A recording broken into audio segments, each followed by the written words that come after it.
A couple of weeks ago, I made a bench using nothing but 3 simple hand tools: a 1-inch drill, a hatchet, and a handsaw.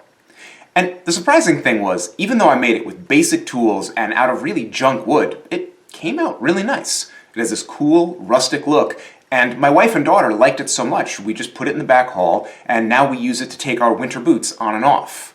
So I used simple tools and crappy wood to make a decent piece of furniture that's actually found a place in my home. I'm pretty excited about that. But while I was making it, I did run into one problem. There were lots of times where just hitting stuff with the hatchet didn't make a lot of sense. It wasn't safe or it wasn't precise enough. A much better technique was to put the hatchet on something and then give it a whack. Sometimes I used my hand, and sometimes I just grabbed a piece of scrap wood and whacked the back of the hatchet with that. And it worked fine, but I couldn't deliver a lot of force to the blows. It was really obvious that I was going to get splinters. It was uncomfortable. It just wasn't a good approach. So what I think we should do this week is take those same 3 basic tools and make a really good wooden mallet. And then, instead of having 3 tools, we'll have 4.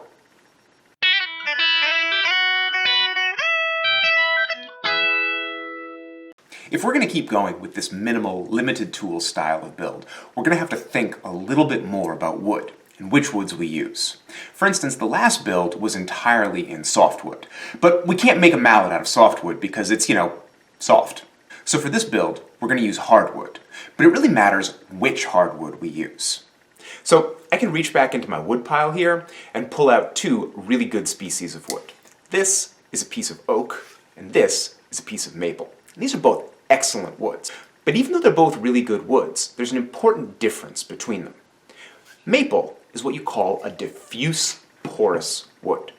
And that means the pores, the little veins that carry sap and water up and down in the tree, they're all spread out evenly inside the wood. Oak, on the other hand, is called a ring porous wood. So all those same pores are conveniently packed into little individual rings in the wood. And it's really easy to see this if you look at any piece of wood on the end. If we look at the piece of maple, you can see the growth rings, but they're kind of indistinct. They're a little bit tough to see. But if you look at oak or any other ring porous species, the growth rings just leap out at you. And for us as woodworkers, ring porous species have another really important characteristic. They split beautifully. If you split a piece of oak, the split will usually go very straight and leave a surprisingly good surface. And this is especially true if the wood is green. So if we're going to do a build with very basic tools, and we're going to count on splitting as one of our main tools for getting the wood down to size, picking a ring porous species is really valuable. So for your mallet head, you want to use any piece of ring porous hardwood. And it'll be even better if it's still green. This isn't as tough as it sounds, because there's lots of ring porous species, and they're really common. And wherever you live, there's probably a suitable wood just sitting around. For instance, I'm in Cleveland, Ohio, and I'm going to use this piece of Siberian elm. And I didn't even have to look the wood up to know that it was ring porous. I just had to look at it. Once you know what to look for, ring porous species will jump out at you. And once you've worked with one for a little while, you'll know right away whether it's good for your project or not. Now, before we get started on our mallet, there's just one more detail we need to keep in mind. Any log, any round piece of wood like this, is obviously made up of rings. And where the rings all start in the very center of the piece, that's called the pith. And the pith is bad news for woodworkers, because these rings are shrinking as the wood dries out. They're shrinking in different directions and at different rates. And that means the pith, the very center of those rings, it pretty much always splits. In my log, the pith is right here, and you can see that there are already some little splits forming around it, so I need to avoid that. Luckily, this pith is a bit off-center, and that means I have a lot of wood up here that I can use while staying away from the pith. So, when I lay my work out for the initial splits, I'm going to make one cut through here, and that's right about on the pith, and it's going to get rid of it, and then I'm going to split the wood here, here, and across the top.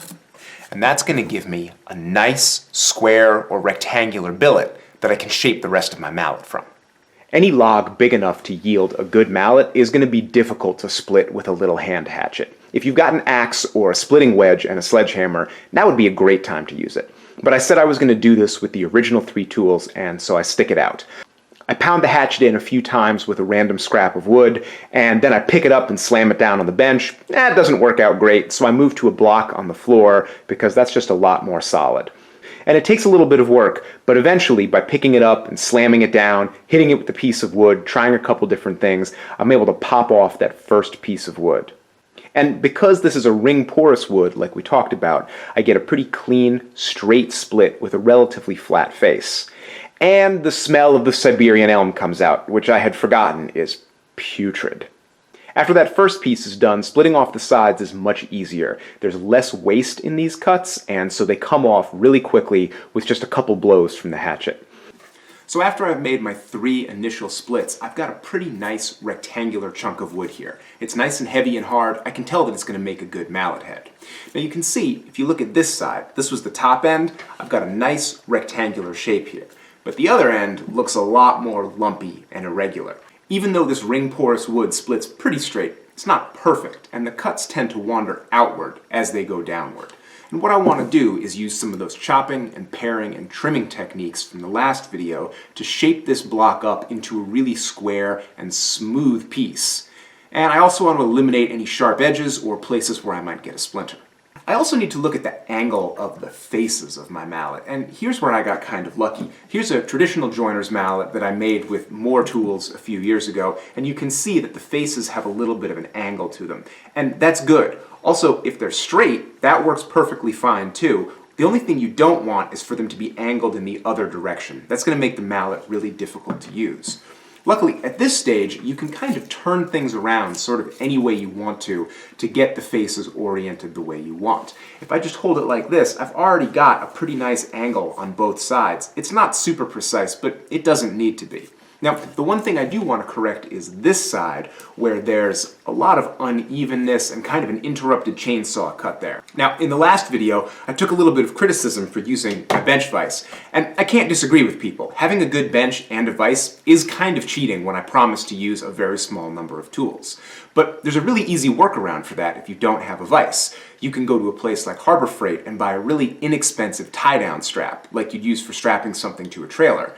Ratchet that down against a heavy tabletop and you'll have a perfectly serviceable work holding situation.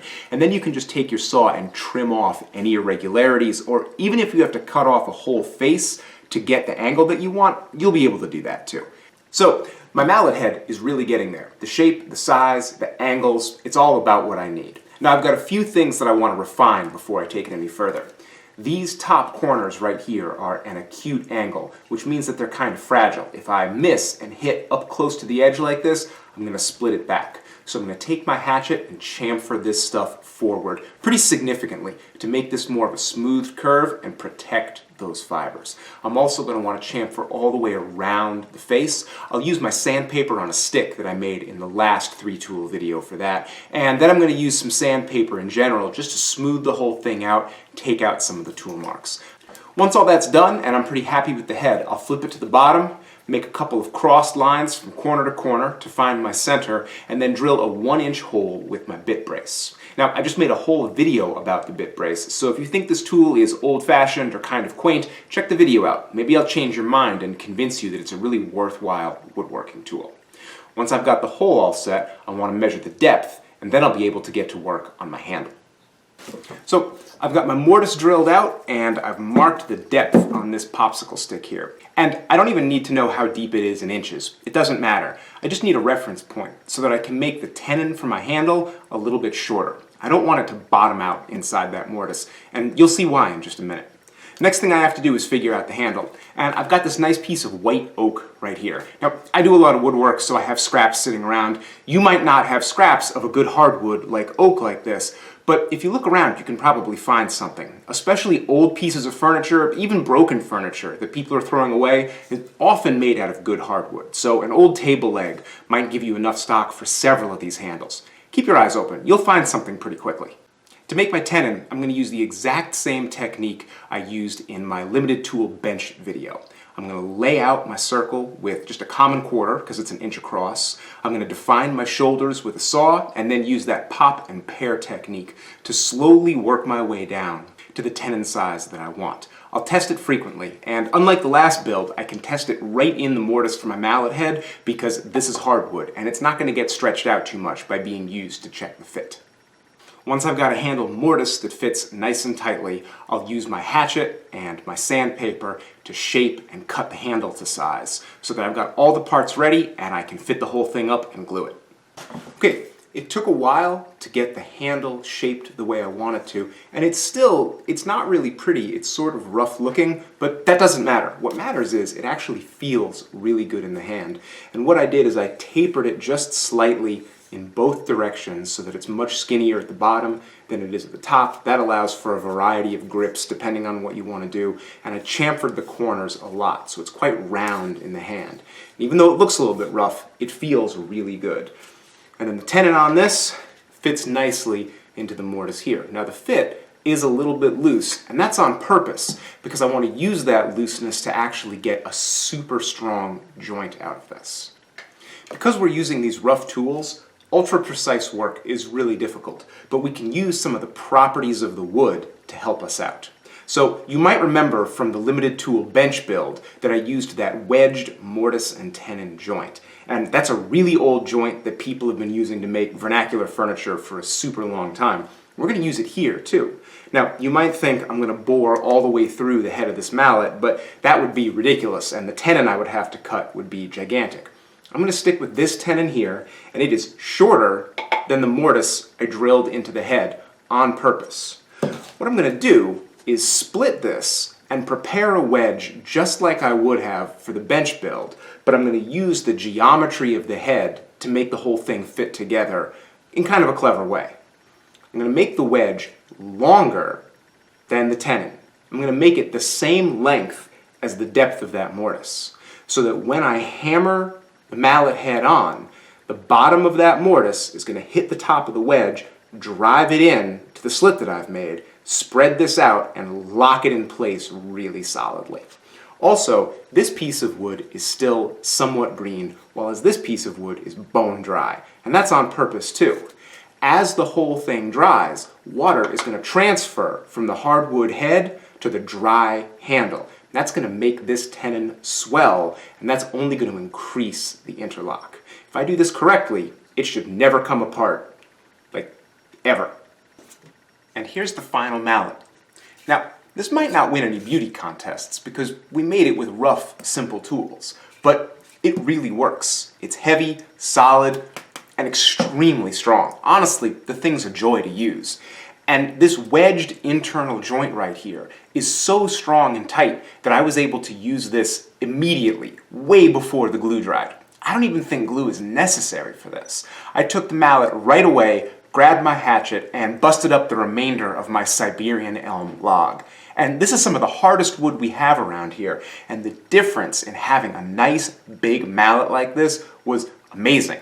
And even wailing away on the back of a hatchet with it, the faces haven't dished or deformed at all. I think this is going to be a really durable tool that I'm going to have for a long time. And so now I'm thinking about what I want to do with this series of videos that I've started. The first thing was just a bench with 3 tools, and that came out really well. Then we made this with 3 tools, and well, now we've got 4 tools. And I'm not just going to keep renaming the series every time I add another tool. That would be stupid. I think instead, I'm going to call this series of videos Woodwork for Humans. And the idea is going to be to just bring things down to the lowest level possible. Get rid of all the perfection and nitty-gritty details in woodworking. Make things that are fun and useful and interesting with the bare minimum tools and with local woods and materials that anybody can get their hands on. I think it could be a lot of fun, and it could be an inexpensive, accessible way for people to get into woodworking. So if you have friends who are maybe interested in getting into craft skills, maybe want to make a thing or two, tell them about these videos. Send them over, because this could be a lot of fun. And if you're enjoying these videos, you should think about supporting them. Because, and I don't mean to overstate this, but I need your support. This is an independent, unsponsored channel. I've had some offers for sponsorships recently, and I always say no, because I think selling tools isn't my job. Making fun stuff, that's my job. Teaching people things. And if I'm going to keep doing that, I need people to kick in just a tiny bit to help me out. So if you find this content useful, if you want to keep doing stuff like this, go over to patreon.com/RexKruger and check out all the rewards and early access that I have for the supporters of my videos. My patrons make this work possible, and I just appreciate them so much. Also, quick reminder, for all of my videos, I do a tip sheet. It's a single-page, illustrated article/blueprint that tells you everything about the build. It's got links to all the tools I've used, additional information, and it's 100% free. Just go to rexkruger.com/articles or click the link. And in addition to appreciating my supporters, I really just appreciate having viewers. So thanks so much for watching.